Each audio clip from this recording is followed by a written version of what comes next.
Hello, ladies and gentlemen. Welcome back to another interesting panel for the day. It is on securing your assets, workforce, and cloud. So, for this particular panel, I would like to welcome the panelist, Ms. Shobna Lele, Chief Information Officer, Bombay Dyeing. Welcome, ma'am. And I would like to welcome Mr. Santosh Srinivasan, Business CISO and Senior Director IT Compliance and IT Services, Flex Limited. Welcome, sir. Thank you. And I would like to welcome Mr. Gopi Tankavel, Vice President and Head Infrastructure and Security Operations, Reliance Industries Limited. Welcome, sir. Thank you. Thank you for having me on And board. And I would like to welcome Mr. Manish Chandegara, Group Chief Information Officer, Sarah Sanitary Ware Limited. Welcome, sir. Thank you. And I would also like to welcome the moderator for the panel, Mr. K.C. Mishra, Project Head, Special Projects, Let's Technomedia. Thank Welcome, you. Krishna. Thank you, Nishan, So, yeah, over to you, sir. for the So opportunity. thank you. Thank you, Nishan, for giving this opportunity to be a part of this panel discussion and be amongst some distinguished experts from the IT field, from the private sector, from the manufacturing sector. I'm Krishna Mishra here from the governance vertical of Elite Technomedia. The topic of this panel discussion: securing your assets, workforce, and cloud. This topic could not have been more relevant in current times. We all saw in the past 24 months what the COVID pandemic did to the entire processes and operations throughout the world. Although digitization has always been there in the fore, the digitization would have been there even if COVID would not have come. But COVID had just accelerated the pace of digitization. And COVID pandemic has also demonstrated the power of digital technologies. And as and when we transform and we move to the next level of digitalization and digital technologies, so are coming some threats also. And the need of the hour is to how to make a foolproof system, how to secure our assets, how to secure our workforce, and what role cloud can play in this whole paradigm. So my first opening question for Shobhana Lele from Bombay Dyeing, Chief Information Officer. The most important thing, Shobhana, what you consider as the business leaders must consider while embracing cloud. Yeah. Hi, Shobhana. everybody. Yeah, hi. Very glad to be part of this forum. In my opinion, what are the things that the CIOs or business leaders need to consider? The first and foremost is the right timing, right? If you have just invested in infrastructure at your end, then possibly it is not the right time, right? So if your infrastructure is in the state of refresh or is in the need of refresh, then possibly it is the first and foremost reason why you should definitely look at embracing the cloud. The second and reason I would state is you should look at the short and long term strategies of the organization. So, if the organization is looking definitely for scalability, agility, and flexibility in the infrastructure, that is the second reason that the CIOs or business leaders must definitely look at to embrace the cloud. The second or the third one is the type of the cloud model. So when we are saying embracing the cloud, there are various types of cloud models that exist today. So which is the relevant model that is apt for the organization? That is possibly the third. Yeah, that is possibly the third thing that the CIOs or the business leaders must definitely consider.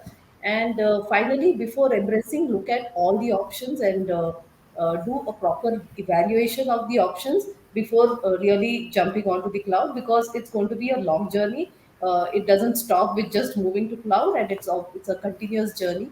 So one has to be completely prepared, also in terms of skill, talent, and in terms of your project planning. So these are a few of mine. So I would like to hear the opening comments from Manish Chandigere also, your thoughts on this topic. Hello. Yes, Am I Manish. audible to? Am I audible to you?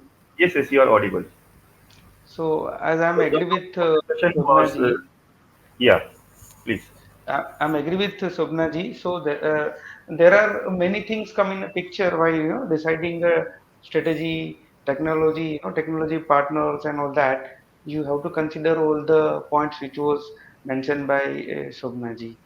It is required to take a consider not only the today's scenario or a current things, but we have to consider at least 4 to 5 years technology forecasting, technology upgradations, and all the things in a mind while we are going to decide anything. So that was I would like to add it over here. The overall theme of this virtual manufacturing CIO summit is the digital acceleration in the manufacturing sector. Let me bring in here Mr. Santosh Srinivasan, his thoughts on this topic. Yeah.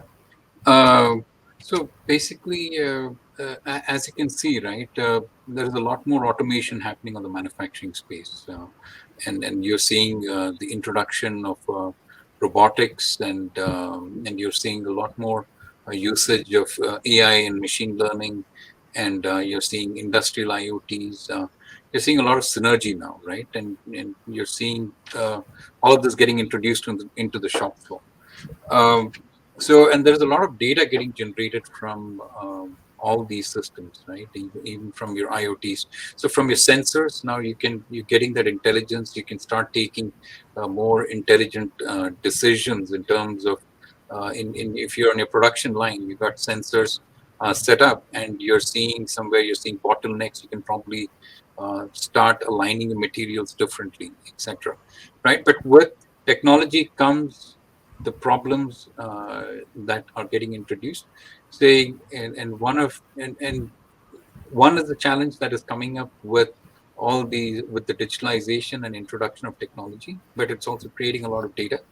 And in parallel, you have the traditional problems that have always existed, is ensuring you're doing the basic essentials, right, in terms of ensuring your systems are patched and the typical cyber hygiene that is required, right? But what is also happening is the typical threats that you're facing now is more ransomware, right? Ransomware attack that is coming, and basically your machines on your floor are getting encrypted, and it's shutting down your operations. So that is the threat, and there are a lot of organizations that have been impacted in the recent past, where the whole organization, a lot of the servers got encrypted, and desktops got encrypted. So there is this concern. Uh, the traditional concern is one around intellectual property and stealing of intellectual property, and two is also the availability challenge that is coming up with all these new types of attacks, right? And the ingress of a lot of these attacks is more through just phishing, right? I don't really need to do anything complex. I just send an email with a malicious link to one of your employees. He clicks on it. I get an entry into your environment, and then I can kind of penetrate your network, right? So you don't really have to do a lot of work around trying to penetrate firewalls and all that. Just have a very excellent phishing plan. And so digitalization brings its own set of risks and challenges, and but there's a lot more automation that is happening, and it's got its own inherent risks that you have to deal with, and the typical challenges are more with data that is getting generated and potential abuse cases of some of these technologies, where somebody could get control of your robot and do something which could create a physical challenge, right? My father used to work for Reliance long back, and I went to one of their plants in Jamnagar, and you could see that they had a very massive concrete bunker in the middle of the refinery, and you could see that the walls were like 2 feet or 3 feet or 4 feet thick concrete. And I asked my dad, I said, why do you do all these things? He said, no, if there is a fire, we all get stuck inside, or there is an explosion. So for safety reasons, we have to do it. So similarly, on a manufacturing shop floor, if one of these robots or something gets for some reason gets controlled from outside and somebody does something, it could create a physical threat in the environment, right? So those are some of the challenges, and if somebody gets your data, etc., what can they do, right? Hopefully that addresses the question. Yeah, beautifully put, Mr. Srinivasan. Here, Gopi, when you mentioned Reliance, so Gopi was listening very keenly. So, Mr. Gopi, your thoughts, would you like to add what Santosh Srinivasan just mentioned about the Yes, challenges and opportunities in the digital space in the manufacturing world, and what are the potential risk factors and how do we overcome them? See, I agree with what Shobna and Santosh and Manish also mentioned. I think Santosh very clearly elaborated in detail. See, Hmm. whatever we do based on certain expectations, certain outcomes, right? There is an end in mind. So when you look at it, what is the end in mind? It is a manufacturing or pharmaceutical or any other business, even it's institutional or whatever it is. We want to increase the customer. Without customer, there is no company. Second is the employee engagement. When you talk about the employee, without employee, there is no organization. Third is operational performance. Without operational performance, you cannot optimize, you cannot increase the revenue. So without improving your operational performance, you cannot do. So this is the three outcome we normally talk about it. How we can achieve these three? Only by technology enhancement. We call it normally the 5S. The speed, scale, security, simplicity, and smart. Speed, we all know that right now, why there is a ticket difference between bus and flight. We all know the difference. Why there is a difference? Because of the speed. Same thing in a computing power or whatever. So the speed, um, in the cloud conference, many other cloud area people, like a Eric Siegel kind of people, they come up with a theory called RAT principle, RAT principle, relevant, actionable, and timely principle. That means, are we really architecting whatever we are doing right now for the speed and it is relevance? That's what the main concept of it. So obviously, you cannot avoid cloud for that. Without the cloud, it's very, very challenging. And second is when you look about the scale, you have an in-house data center or something, suddenly you cannot go and ask, even you ask today, approval, process, and procurement and adaptability, and put that, the storage, everything. By the time, the project will get over. So you need cloud for that, so that you can increase immediately whatever you want. Whatever the data you want to store, because now the other concept called like, is it really worth storing? But at the same time, there is a compliance coming to the picture. You need 7-year data, 12-year data based on which industry you are, right? Then third most point, which is you point out on the security. So if you regard it, whatever you're talking in a cloud area, without the security, it is going to be a killer. So the more we mature, the more higher the company more it grows, have a more concern about the security. That's what they will say, that it may be irony of the system. It is like advanced company ranked security higher than companies with lower cloud maturity. So it may be a little irony, but that's this real scenario. So without that, you cannot do anything about it. And finally, the smart, where we are talking about machine learning, artificial intelligence, and other adaptability like a 5G kind of thing. Everything together, we are able to achieve it, and we can do that. That's the nutshell I can say. Great. Great thoughts, Gopi. Coming back, coming back to Shobna. Shobna, how does cybersecurity become a key concern in adopting new innovations and technologies? If yes, how manufacturing industry can combat the cybersecurity issues more efficiently? Although Mr. Srinivasan and Gopi briefly touched upon them, maybe that you would like to elaborate. Key concerns in adopting new innovations and technologies. Yeah, right. So I think very well put by by Gopi as well as Santosh. Security is possibly one of the biggest concerns that any manufacturing organization would have to move into the new technology, because manufacturing operations is where you have the core brand equity of the company running, right? There are also Yes. other challenges in the manufacturing piece, because we still have infrastructure at our manufacturing locations, not to an extent where you have the best of the bandwidth still available in remote parts of the country where most of the manufacturing operations are located, right? So there are always challenges when you want to implement things like IT/OT on the manufacturing. You need to still have something at the local level, so that things are not really impacted when there is a break in the connectivity, or there is a break in the bandwidth. The other piece is when we are talking of security, security has to be running continuously at every point in the manufacturing or even otherwise. But at the manufacturing becomes a more of a challenge because of, like I said, the monitoring of the bandwidth and other issues. So that is the reason manufacturing sector will definitely look at having some kind of a solution which will help them to localize and find solutions that can be identified at the local level, and with something like an edge computing that we talk about in the recent times, that will help organizations to actually adopt IT/OT in a fairer way than what is happening today. Uh, so IT/OT definitely opens up big gates of innovation for the manufacturing. So definitely cannot be ignored. But at the same time, none of the manufacturing organizations will compromise anything on the security piece. Therefore, these two things will definitely run in parallel. Yeah. Okay. And one Okay. more Great. point Thanks. I wanted Yes. to touch on, Krishna, is a lot of these IT, OT, and typical traditional shop floor equipment, right? They run on unsupported platforms, right? Yeah. So you do end up having to have different types of solutions where you try. Maybe one of the things we're looking at is more leveraging zero trust and trying to secure at the network layer and try to isolate these environments, right? And so that there is minimal traffic coming in. If there is some, we're not trying to mix up the corporate and the manufacturing environments. So more looking at the network architecture and also looking at leveraging firewalls and other things and segmenting the networks and ensuring that we're controlling traffic between the different networks, right?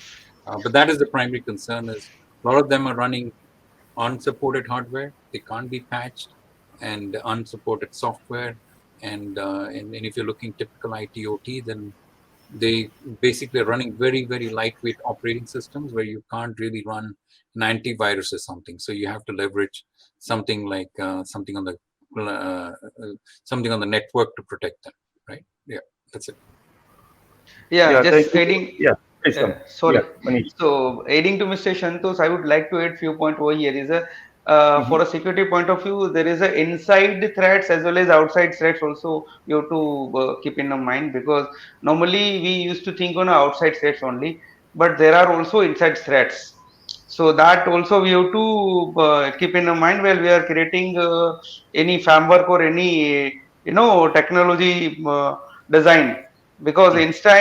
inside threat means ex-employee, unsatisfied employee, your third party Current employees vendors, also. Not only yeah, ex-employees, current employees also. yeah. Hmm. So this also we have to take in a consider while we are developing a framework to secure this. uh, So how are you handling this situation in your Sarah sanitary ware, Manish? Yeah. Chandra, So, Chandra. Krishna, there are many ways to segregate this thing in a proper way or proper manner. You have to create a SLA. You have to create a NDA. With your third-party vendors to get a sign. To protect legal way. There are also many tools come in a market, which it's called a web-based VPN, secure VPN, third-party access with multi-factor authentication. So those kind of tools you can implement in your environment, and those the way you can mitigate your risk. You can control those kind of threats. There are also things in a market where you can just provide access to that specific machines only, the specific network zone only. So those kind of tools will help to mitigate those kind of risk, as well as also you can segregate with help of network creating DMZ, or different virtual lane. It's called a VLANing for IoT network, for OT network, for your normal users lanes. So that's where you can define a specific area where the people has to come in, have a login access to that specific area only. You can also define such a rule in your servers. So you can define with the MAC binding kind of a thing, you can define with the time binding, you can define with the location binding. So those are the technique and tricks that help you to make your things more secure. Great, Manish. Great.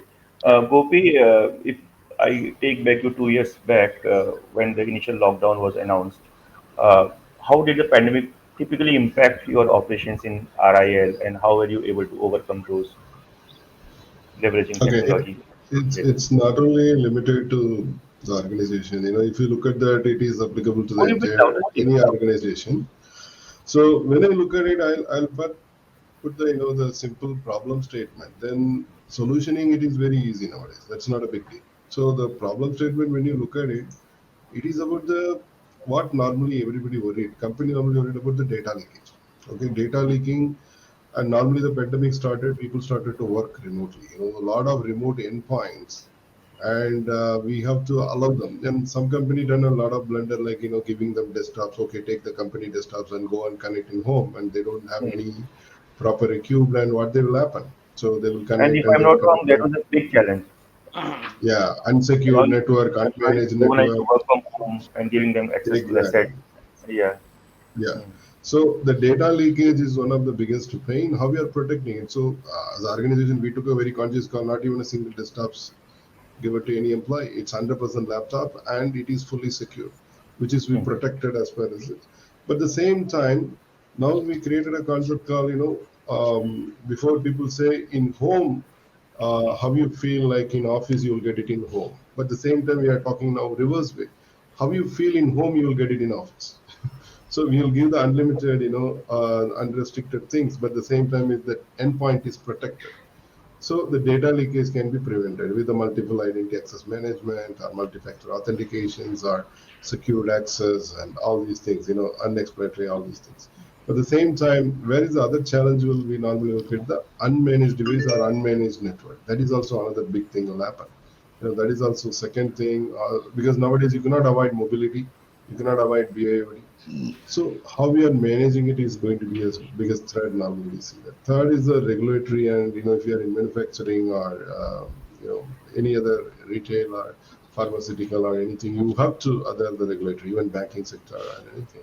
So how we are enforcing it, how we are collecting the data, how we are restricting, how we are enabling the high sensitive data, how is it getting used, how is it getting collected, how is it getting disclosed, that is one of the key area. That's where the process control is coming to the picture. And over and above, we are putting a lot of security restrictions. Then what about the business application? Employee have to access, that is a fundamental. So how we can ensure that the business getting applications, seamless access is there. But at the same time, how we are protecting, if we are hosting in cloud, the guy no need to come to our network at all. They can directly go to the cloud, right? So, but how we are Hmm. protecting it? Are you going to put any other software or any other, even whatever the security we are talking about? How we are going to allow it? And one simple phishing mail can screw the entire thing. But even there, wrongly click one phishing email, how the system will detect and protect that? They cannot feed, the company information external. And finally, the biggest thing is the lack of awareness. The biggest that because it's ongoing process, which is today whatever we are calling it as a threat, tomorrow it may be a different threat will come. It is about the open to learn and keep engaging. And more than that, when we do the assessment, you will surprisingly shock. It is not only normal end user, even a lot of IT guys, a lot of leadership. Because normally people try to exclude from these things from the leadership. For example, the mobile device configuration. Normally, you give exception to your big leader. Okay, you are afraid. Okay, maybe he will come to the problem. But imagine that I know one of the big company, the leader emergency event to some other Uber, Ola kind of thing, and then he thought, okay, Wi-Fi is free. He connected his mobility. And within 2 minutes, the people got alert from South Africa. Somebody tried to access and his emails. The thing is, he's the highest threat than anyone else. So it is important. It's always start to from top to down, and how we are ensuring all these things. That matters, I believe. Anyway, Hmm. zero trust. Everybody we talk about it a lot. Shobna, would you like to share some of your own experiences during the COVID pandemic, and how this overnight transitioning challenges you faced, transitioning you saw, and how what new initiatives did you take? Sure. Yeah. So I agree with a lot of what Gopi just said. So the pandemic actually, in a way, the boon was that all the business or the leaders understood that possibly having collaboration tools or having cloud platform is going to be a necessary task, okay, going forward. It's always going to be a cloud first type of a strategy that is always going to work. How did we manage the pandemic? I think because the cloud was there, the uninterrupted access was available. So I think that clearly proved why the cloud was necessary. Where we actually had challenges where something like the VPN services, where VPN services earlier possibly we would not have an entire workload of our users coming on the VPN at the same time. But during the pandemic, that entire workload of the users shifted on the VPN. So there was some kind of a balancing act that we had to do, or the upgrade of the VPN that we had to do during that time. The other few issues were more from the hardware piece. So one was one, you could always give access or your company owned devices to your users.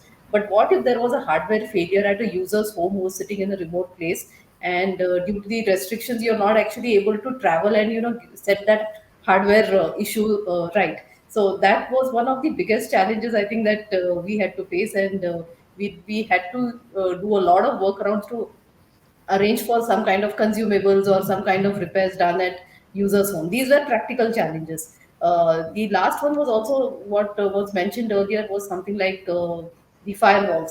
So a lot of companies security policies are always driven through firewalls, and only when the users connected through the firewall we could ensure that the policies were effective. But I think that was one of the biggest learnings during the pandemic, that having some way that the user has to and mandatorily go through the firewall is something that we was the biggest learning for us from the pandemic. So that we now ensure that users always go through the firewall for any kind of access. That ensures that we have the logs, right, and as well as all the security policies are applied uniformly, whether you're working from home, you're working from office, or you're working from anywhere in the world. Okay, great.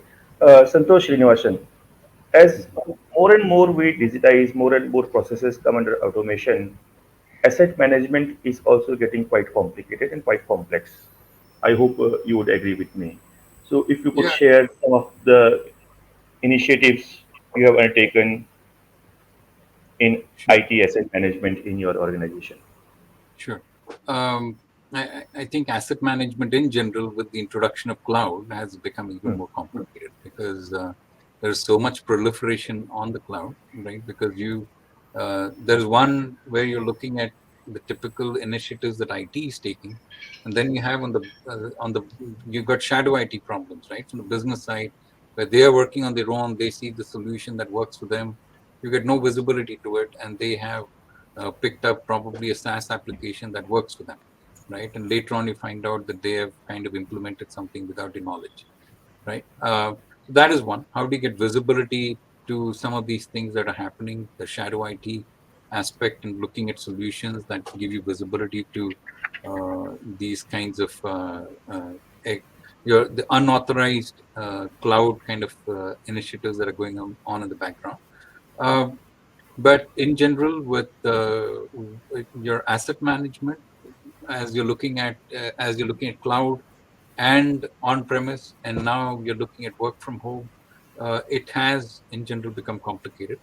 Uh, Unless you have a good control of your hardware assets and you have good visibility to it, it's you don't know what systems you're missing in your patching process, right? You don't know you're patching all your systems, right? And if you look at a typical kind of shop floor environment, there are systems that are not even kind of on your network, or they're probably just taking an IP, but they don't have any operating system that registers on anything. It doesn't even register in your Active Directory or anywhere. So sometimes these assets get missed out, and that's one of the challenges that you face. And one of the things that probably you should look at is more using some network-based inventory system, asset inventory system, which could give you visibility to anything that comes up on your network, right? And any hardware that comes up on your network and takes up an IP, you probably inventory that over the network and figure out and use that, right, instead of a traditional agent-based kind of inventory system. And that probably will give you more accuracy, right? And software asset management is an ongoing challenge, and with so much open source and freeware being available, employees tend to go and download things and install things on their machines, and then it kind of and typically vendors, they allow people to go and install and say, hey, just try it out, and employees go and download. But then you look at this licensing language, it says we're using it for commercial purposes, it needs a license. And then this vendor comes after you saying, I'm doing an audit because I noticed that some of your machines are trying to connect back to our servers and trying to download patches and things like that. And then basically you find out it's an unlicensed software, you end up having to pay penalties, right? And there's another trend that has picked up, is a lot of vendors are software vendors are kind of, you're seeing a lot more audits happen more frequently, and they see that as an opportunity to make money, right? As a money making opportunity where you see unauthorized installations on your network. So asset management in general, be it software, hardware, is an important initiative that you have to look at. And the other aspect is also hardware becomes end of life, right? So hardware and software, and they have their inherent security challenges that you have to deal with. So it's no longer that you can kind of ignore it. You have to pay attention and make sure you're staying up to date in terms of end of life requirements for software and hardware, so that you're not running something unsupported which creates security problems in the future. Gopi, IT asset management strategy in Reliance, if you would like to share. Yeah. See, in one of the interview, Alfred Hitchcock, who is a famous, the director and all, he mentioned one thing. They asked, what is a great screenplay? What is the right screenplay, according to you? Is it when you show what is right? Screenplay. Screenplay, the movie screenplay. He said very simply one thing. If you show one equipment in the scene, for example, if you are showing that there is a gun or knife or something in the scene with the characters, before movie going to end, you're supposed to use that. Otherwise, don't show that. You're saying there is a gun, before the movie ends, it's supposed to fire. The knife is there, it's before movie ends, it's supposed to use it. If you apply the same thought process logic, which is brilliant actually, the same thought process, if you have one asset in your organization, you're supposed to have a proper inventory, and it's supposed to be ownership, supposed to have it, what is the purpose of it. If you don't know that, remove it. Simple. That is the fundamental of asset. And a lot of people, I used to take a lot of session with the CFOs and many other people, HR and everyone. I used to have a lot of session with them because it's important to align. So everybody, I will ask only one fundamental question, which is normally most of the people doesn't answer, to be honest. Even the biggest people doesn't answer that. According to you, what is asset? That's a fundamental question. Trust me, each one will give a different story. The fundamental is, what is information contained? It is called asset for us. Simple. It can be hardware, it can be software, it can be license, it can be service, it can be humans, it can be anything. So according to us, whatever the asset which is contained informations, we have to ensure it is protected. Ensure that right ownership is there, right inventory is there, and it is fully utilized. The life cycle has been enabled for it properly. That's it. It doesn't matter it is in cloud or it is in in-house or it is in your endpoint. Trust me, majority chaos happen when you don't have a proper inventory. You ask IT guy to give one inventory, he will give one inventory. Ask the finance guy to give an entire PR, he will give you one inventory. Ask manufacturing, that guy is engineering or anyone, they will give you an inventory. Trust me, never matches. So the best thing is, it's supposed to have a central single master data which will enable the locations. Even a lot of company doesn't have a proper location master itself. If you ask finance guy, will tell you this many locations we have, because he's the one paying rent. If you go to administrator, he will say, because he's the one supplying manpower, he will say another story. If you go to IT, he based on what he support, he will give you one asset inventory. You go to the network guy, who providing links and connectivity, he will give you one different inventory. So the fundamentally, all the company go through the chaos, but only the thing is they try to fix everything in overnight whenever some leadership change happens, or whenever there is a compliance issue, or whenever there is a vulnerability like a ransomware, or whatever the story happens. People jump and pay attention to it, but it is not overnight. And if you relax after a few months, again the same thing going to happen. The chaos will continue. You look at any ransomware company who it's a very clear visibility. It is not about unfortunate. It is foreseen they are lucky. That's it. But they are not lucky on that day. Only the thing is they don't have a proper asset management system. If they have a proper asset management system, we can avoid. The pandemic is the greatest example. We enable lakhs and lakhs of people work from home in overnight.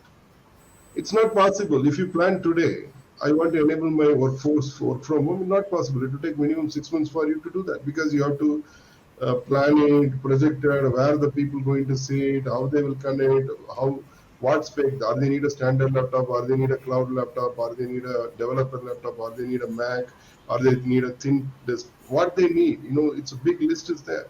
And vendor not going to supply, he will not going to supply more than 5,000 or 3,000 laptop itself, it's a big hit for them. If you ask them, I have huge money, give me 1 lakh laptop, no vendor going to support you. Trust me, even entire world, you talk to any biggest people in the world, they will not give you. So it is need a proper prediction and information knowledge skill and trend analysis and to do that. So when this asset inventory is proper, then only other thing will come to the picture, how you are going to manage your license, how you are going to protect it. Either it's a zero trust model or any other model or NIST framework, you can do whatever you want. But it starts with asset management. I think making sense, I believe. Yes, yes, of course, certainly. So you are essentially saying creation of a central database. No, it's not about So central. It's about the inventory. It's Central about the inventory. manufacturing. I'll tell you simple. Since you brought up Jamnagar, it's the same thing. So many manufacturing is there. It's a ocean. Imagine if you just want to do only one centrally controlled. It's about the controlling, which is not going to help anyone. Even the data center. Why we are talking about edge data center and all? Because of it's about the business usage. It's not about controlling that everything. No, as long as you have a mechanism, you are able to ensure that there is asset inventory in place. Whatever the mechanism, even sometime even you want to manage in simple Excel, are you able to automate it instead of some human intervention manually doing it? So if you are able to do that, no problem. If you are not able to do, then only the central system coming to the picture. Okay, we will do this, do that. Then enforcing iron fist. Then what happened? The biggest problem is the aristocratic management never works for a long time. The threat mechanism never works for a long time. It will because it is like your appraisal system. Even you have a beautiful SAP system or Oracle system or any fusion system. When appraisal come, people HR will come with one small Excel sheet field. Send me this rating or send me this percentage. Nobody going to ask you to fill it there. Whatever the formality they follow. So, end Very of nice the day, example. right? So only the organization transparently things will happen if you have a proper inventory system. You ask any organization, inventory including not only hardware. I have this CPU, this hardware.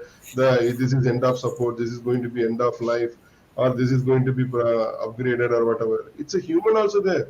Human also need to be upgraded. You are going talking about Kubernetes and other new technology, and cloud is going to completely different maturity model now. The same cloud 10 years before is different than today, and our engineers are same. So engineers are our key resources going to be the same, and without upgrading and proper inventory of the people, we don't know where they are now and how we can move them to the next level where we want. Same thing applicable to OEMs and vendor. Even you pull the IBM guy or any other HP or Wipro, anyone the top of the world, they also lacking. The guy who is the best in Kubernetes, they call it technically they are nothing but L1 engineers because market also saturated. So it is important to have a proper inventory system, not only limited to any asset software license information, including human inventory also properly required. And it is supposed to be an ongoing process. It's not just a one-time activity. That is the point I'm trying to make. Great. Shobna, if you may share some of your practices in IT asset management, just to add whatever Gopi just mentioned, Santosh just mentioned. Yeah, I think very relevant. Basically, first of all, we need to know what we have to really control or manage it. So having a proper first and foremost a proper inventory list will help you to decide on how you're going to control or manage the entire inventory that is lying with you. And there are a number of challenges in this. Also mentioned earlier, things like shadow IT. So how much ever controls you put on your laptops or desktops or endpoints, there are ways and means that users are still able to overcome and do some kind of downloads which you may or may not know about, sitting at the central administration. So these are things that we really need to look at very seriously from a IT inventory management perspective, because whatever threats come, they would come possibly through the endpoints, or the biggest one, like I also mentioned earlier, was through phishing. So just clicking on a link on one of the endpoint locations, getting access to the entire inventory, or entire data of the organization, that's a very big risk that is there. So having a proper system in terms of endpoints, having a record of the entire inventory that is there, and looking regularly at your active or inactive assets. Gopi also mentioned, on number of laptops, desktops that are there, how many of them are actually part of your active list, and how many of them are part of your inactive list. So you could have different action points that you do for active, and different action points that you do for inactive, because there could be computers which have not been switched on for maybe last 3 months, 4 months, for whatever XYZ reasons. But if that is the case, you need to know that it has not been switched on for 3 months or 4 months. So the reasons are known, and the actions are taken accordingly. So it's a continuous process, and it has to be part of the monitoring of or the everyday checklist that the IT team does. So IT asset management is possibly one of the things that's really taking a core of the IT operations time within the organizations. That is something that I would definitely agree with Gopi on. Yeah. And one Sorry, more thing Krishna, to add. one point I just want to add into that. Sorry, Santosh and Krishna. See, Yeah. it is not only about the end user computing, it's about the entire thing. I'll give you just one few seconds, one example. See, one of the company I know, what happened, they put the asset inventory, whatever it is, but one of the video conference, which is directly connected to internet, they missed it. Because when you are managing the asset, you're supposed to have a proper monitoring system and utilization, everything's supposed to be there. Now Yeah. what happened? One of the guy from Ahmedabad, somebody connected and done some illegal transformations, like a Hawala or whatever it is. Then finally the police forensic find out, okay, they use this IP. When they find out that belongs to this company, they went to that company. They find out it is connected in the video conference unit, and the video conference unit link everything purchased by the network head. Network guy, they ask him to come to the police and they put him in cell. You believe it or not, they put him in jail because they said it is Avala, but we don't know who done it. They are saying we are not monitoring. They're saying it is your asset. How you can say you are not monitoring? How you can say you are not responsible? It is take almost 6 months. They spend so much money to come out of that case. Trust me, they are not able to retrieve money. But what happened? The reputation gone in that cyber security and all the whatever they done. It's simple, one misleading. When they look at it, asset, they take it very lightly. It's a link. Link have so many type of links. And if you are not able to monitor it, you are not able to manage it, you shouldn't have it. Otherwise, you should have that system where you are able to control it, monitor it. It's not only limited. So many people keeping one server in some place, they started with test and then they forgot. Then it will continue. Anything they start with a temporary or very small thing, they need it for something urgent, then it has become permanent. So my point is, it is a server or network or VC device or end user computing links, proper inventory. If you are not using it, disconnect. Otherwise, if you are using it, ensure that monitoring is in place. So that's how it entire thing works, including cloud or any. Yeah, Thank you, sir. so I would like to add a few things with Mr. Gopi. Is the right sentence for asset managing is map the correct asset owner with the asset, map the correct locations with the asset that bring you in a cheerful days. Otherwise, it's give you a very bad days, and your night will be nightmare all the times. Because as just Mr. Gopi given one example, that's happened any times with any asset, and as a owner the IT head or the department head will be put in a very unhappy conditions. So to avoid such kind of a conditions, I definitely agree with Mr. Gopi that we have to map all the asset with the asset owner, and that asset has to be the proper locations. Mhm. Rightly said. Santosh was trying to say something. Yeah, I think to add to what Manish said, I think you have to also map the right data to the assets because Yes. a lot Yeah. of times there is sensitive data sitting on all these machines, and that's where all the leakage happens, right? So if you're doing all of this, but one of the challenges is this is one of the toughest activities in IT is the asset management activity because there is no direct correlation between how much you invest in IT asset management and your revenue stream, right? So sometimes going and explaining to leadership saying, I need this $1 million tool to do asset management. And the first question is, कितना मिलेगा अपने को, right? And then you're basically saying, कुछ नहीं मिलेगा इसमें, this is like I have to do it, right? So that is where the challenge becomes saying it's the most underinvested, but Hmm. one of the most important activities that we need to look at. So, Mr. Shantos, I would like to add few sentence over here is the CIO job is a very difficult because you have to make your management to agreement that this much of amount you have to expense and there is a no incoming. I mean, there is a no benefit into it. As a IT is known as a service component in all the manufacturing or whatever company you are. So always the CIO position is very critical, is very critical because you have to make understand your financial head also, Hmm. your CFO, your also your management to agreement that this much of amount I need and there is no outcome, there is no any income from this. But Dr. Bhatt, And yeah, well, I may change now. In fact, if I'm not wrong, IT and digital must be at the core of all the corporate strategies, boardroom strategies, which are being now formulated. Is that not the way so, Gopi or Shobana?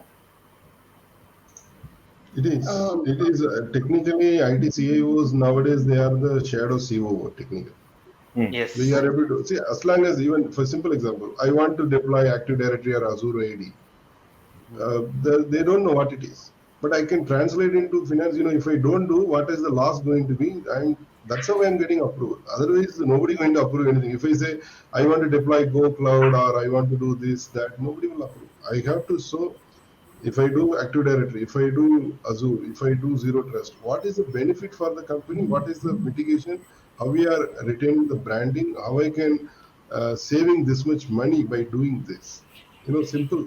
It's not complicated. Now the return of investment is very easy to show, and we are getting benefit, and we are getting so much crores of investment. That's how we are getting. Fine. My last question before we conclude this panel. In his opening context, Mr. Santosh Srinivasan has mentioned about creation of a lot of data during shop floor automation. In fact, this data is a humongous data. That is the volume of the data. And the next question which comes to the mind is the safety protocols being adopted for the safe management of this data. How do we secure this data? And how do we give access controlled access to this data and create a single source? Your views on it, Mr. Santosh and others. I think yeah, there is a lot of data getting generated. There are multiple layers of problems, right? One, a lot of organizations struggle with multiple authentication sources. Like you have Active Directory, then you have something else and something else. So different applications have their own authentication repositories. So one is you have to start looking at consolidating your authentication sources into smaller number of sources, and then have a more like a good authorization strategy, right? More an access control strategy. So if you have SSO, you've reduced your authentication sources down to a bare minimum, and you have a good authorization strategy, more good access control strategy, and a lot of your applications are authenticating back to the single sources that you have defined and the authentication sources you define, and they're using the centralized access control framework. So, for example, everything is logging onto Active Directory. You can start creating groups in Active Directory and start giving permissions to applications, right? But if the access control is happening within the application, right? The authentication happens to the application, but the access control happens within the application. So a lot of ERP systems are set up where the access control is within an application, right? So that is one challenge is maybe you have to look at your authentication authorization strategy and see how do you streamline that and reduce the number of authentication sources. The other aspect is, since a lot of data is getting created, they're all kind of going. The data is also getting mixed in the backend, right? For reporting purposes, or you're saying I'm creating data lakes or data mart and this and that, etc. But different types of data are getting mixed into the repositories, right? So previously, if you looked at, say, HR data in isolation, you said, okay, that is fine. There is a certain level of risk over there. But when I start taking HR data and then I mix it up with payroll data and I mix it up with some other type of data, now we have the combination of this data might create a different kind of risk for you, because I can start putting together certain types of information about an individual, or if it could be other types of information that you're kind of consolidating in these repositories, right? So when you're consolidating your data in backends and trying to, there also is something you have to kind of look and see that are you creating some potential problems in the future. And um, and I think the other aspect is, if you're using AI machine learning, probably there are challenges that could be created over there when you're leveraging algorithms and it's giving you outputs and what kind of data you're using, etc. So at all different layers, you probably need to be more cognizant, saying, is there a sensitive, am I creating a potential problem somewhere in the future by mixing up data and the sensitivity of information? And so it goes back to your data classification strategy and making sure people are more aware, right? If people are your biggest resources, if they are messing up in the back end, then you're going to have a bigger problem somewhere else. Correct. Correct. Maybe Gopi Thangewal would like to add something more. Data management, data security, Yeah, yeah. See, we and all also know the that, you know, that, yeah, breaches, if any, yeah. the repercussions. See, Santosha clearly mentioned that it's perfect. You know, you're supposed to have a segregation of duty, segregation of access, and there is a statistic saying 80 to 85% of the data we never use, you know, but we keep it. Even you take your laptop, how many times you saved so many documents, how many times you use. But what happened? Imagine that, but you normally afraid. Even you look at mobile, you have so many pictures, video pictures and documents and everything. But normally when you start to worry, when it start to leak, or when you lost it, you'll afraid. So it is important to have. It is like, you know, your wallet. You know, you ask anybody wallet, you know, open the wallet, what are the item you have, tell me exact detail. Nobody will tell, because they don't. So it is important now, the high time to know what you have. So the data classifications and segregation of duty and segregation of access is very, very key role. That's where technology coming into the picture of identity management and many other things, which is under you know, like Active Directory and other thing. You have so many now. Nowadays people not even appreciating. You know, you have so many agents in your laptop or, you know, end user computing or any other model. So that's how people go into this model, which is a zero trust, and where the born and die in cloud itself. No need to come this side at all. People going in that direction. So the data also getting into that shape where it will born and die there itself, based on your compliance. If you are ISP 7 year, you have to keep. If you are life science, you have to keep 12 years, and based on that, whatever it is, and finance 10 years. So many stories there. So the data retention policy, access policy, define everything. Rest all, I think we more or less, it's about the common sense. I believe. Great, wonderful. It has been a wonderful talking to all these gentlemen here in this panel discussion. Before we conclude, quick concluding remark from all of you, one by one, starting from Shobna Lele. We were discussing digital acceleration in the manufacturing sector, the overall theme of this conference, and the panel topic, securing assets, workforce, and the cloud. The concluding remarks, Shobna. Yeah. So I think my concluding remarks would be digital transformation is mandatory, is not something that is optional anymore for any organization. But at the same time, one should not forget the foundations that it should grow on. The foundations, one, the first and foremost being the security, governance of the entire transformation piece that is being developed, and the entire thing has to be enabled through a proper user awareness and a user upskilling. That will ensure that the digital transformation exercise that the organization is really carrying out meets its end objective. Mhm.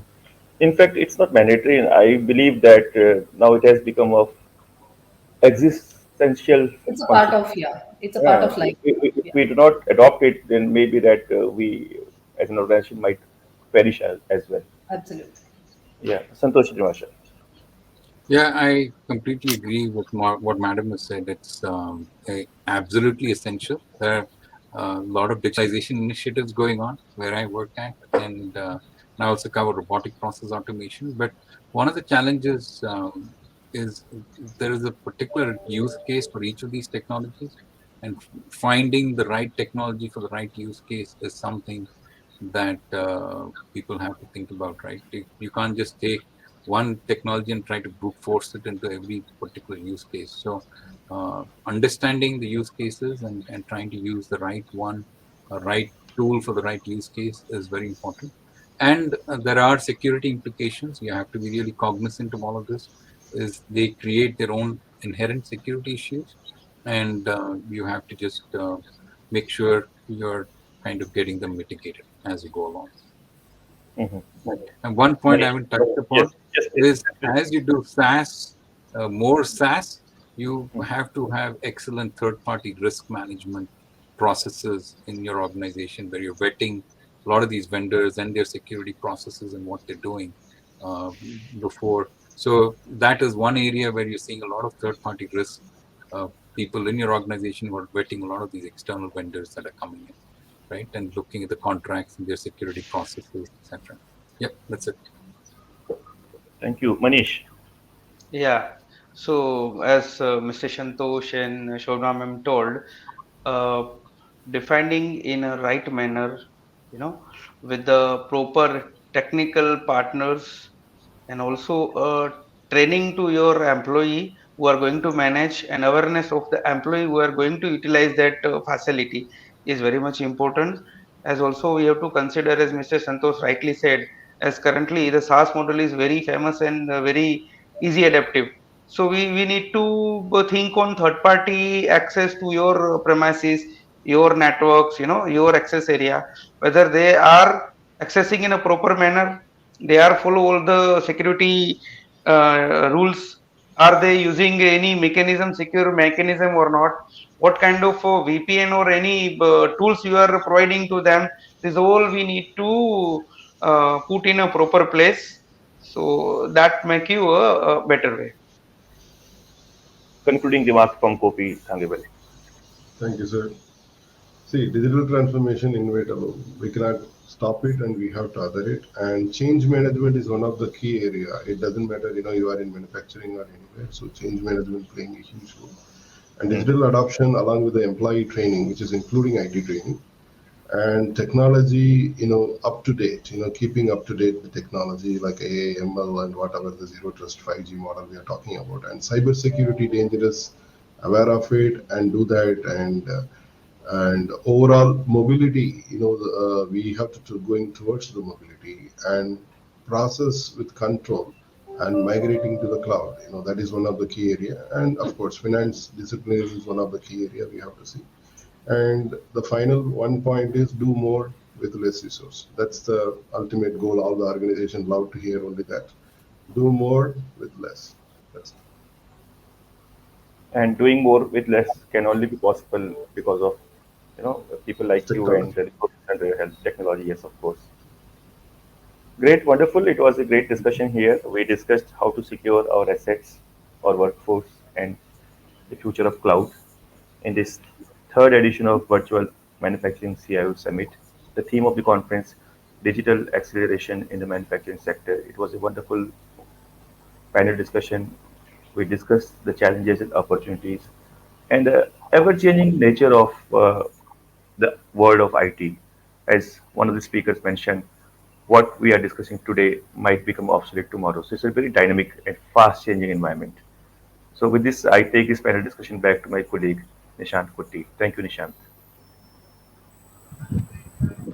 Thank you, all the speakers, for your such a wonderful contribution by sharing the great insights. There were some great discussions on, what are the important things that tech heads or business leaders must consider while embracing the cloud, and also what are the challenges, in securing your assets and workforce, especially in the cloud era. Such a great insightful.